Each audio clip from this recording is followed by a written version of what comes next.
ਚੁੱਕੇ ਹੋ।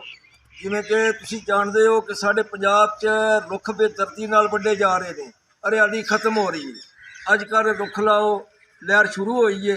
ਪੰਜਾਬ ਲੋਕ ਲਹਿਰ ਦੇ ਚੇਅਰਮੈਨ ਵੀ ਜਹਾਂਗੀਰ ਕੰਵਰ, ਉਹ ਵੀ ਅੱਜ ਰੁੱਖ ਲਾ ਕੇ ਤੇ ਇਸ ਲਹਿਰ 'ਚ ਸ਼ਾਮਲ ਹੋ ਰਹੇ ਨੇ। ਸਾਡੀਆਂ ਜਿੱਥੇ ਕਿਲੇ ਪੰਜਾਬ ਲੋਕ ਲਹਿਰ ਦੀਆਂ ਯੂਨਿਟਾਂ ਨੇ, ਅਸੀਂ ਉੱਥੇ ਇਸ ਲਹਿਰ ਦਾ ਪੂਰਾ ਹਿੱਸਾ ਬਣਾਂਗੇ ਔਰ ਦੁਬਾਰਾ ਅਸੀਂ ਆਪਣੇ ਪੰਜਾਬ ਨੂੰ ਉਂਝ ਹੀ ਹਰਾ ਭਰਾ ਬਣਾਉਣਾ ਹੈ ਜਿਸ ਤਰ੍ਹਾਂ ਪਹਿਲੇ ਸੀ। ਔਰ ਇਹ ਜ਼ਰੂਰੀ ਹੈ, ਇਹ ਪੂਰੀ ਦੁਨੀਆ ਦਾ ਮਸਲਾ ਬਣ ਚੁੱਕਿਆ।